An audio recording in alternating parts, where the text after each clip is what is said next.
Chapter 2. Cookie had been hiding in the lower branches of a beech. From the tree he'd torn a decent-sized stick, not snapping it, but twisting so it came away with a jagged end.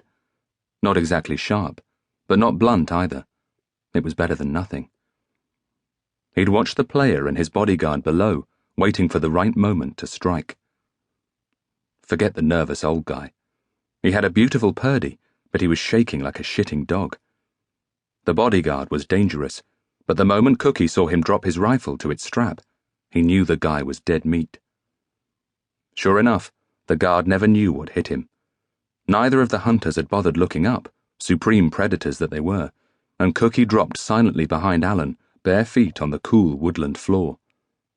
As his left arm encircled Alan's neck, his elbow angled so that his target's carotid artery was fat, his right arm plunged the stick into the exposed flesh. But the years of drugs and booze and sleeping rough had taken their toll, and even as he let Alan slide to the ground to bleed out in seconds, the old guy was spinning round and levelling his hunting rifle. And where once Cookie's reactions had been as fast as his brain, now the two were out of alignment. Oakley pulled the trigger. Cookie had already seen that he was left-handed and knew how the weapon would pull, and so he twisted in the opposite direction. But even so, he was too slow. He heard tree bark crack and saw splinters fly a microsecond after he heard the shot. A second later, pain flared along his side, and he felt blood pool in the waistband of his jeans. The stick was still in his hand, so he stepped forward and rammed it into the old guy's throat, cursing him for a coward, as Oakley folded to the ground with the stick protruding from his neck. "Red Team, report! Red Team, report!" wailed the walkie-talkie. But even though Cookie knew others would be arriving soon, he needed a moment to compose himself, so he leaned against a tree, pressing his palm to the spot where the bullet had grazed him. He pulled up his sweater to inspect the wound. It looked bad, but he knew from painful experience it was nothing to worry about. Blood loss and the fact that he'd be easier to track were the worst of it. He took stock. The old guy was still twitching. Alan was dead.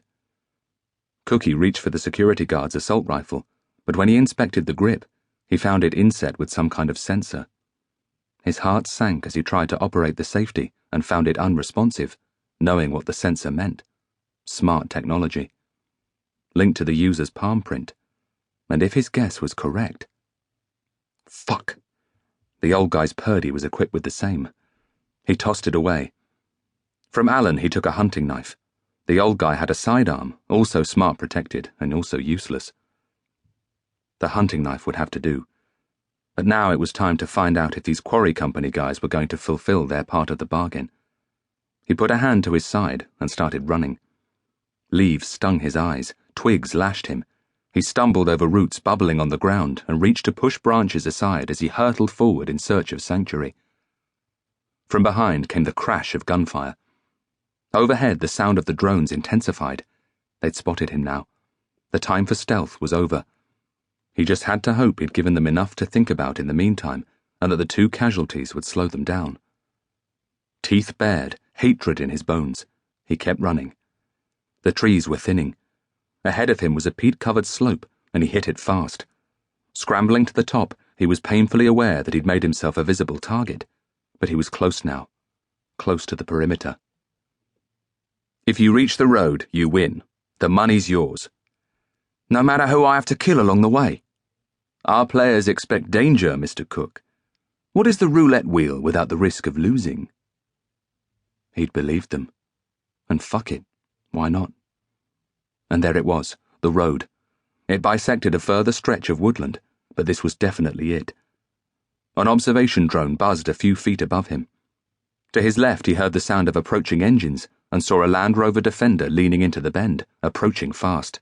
2 men in the front. They didn't look like they were about to celebrate his victory. He tensed. At his rear, the noise of the approaching hunting party was getting louder. The Defender roared up to his position, passenger door flapping as it drew to a halt. A security guy wielding the same Heckler & Koch assault rifle carried by Alan stepped out and took up position behind the door. "Where's my money?" called Cookie, with a glance back down into the basin of the wood. He could see the blurry outlines of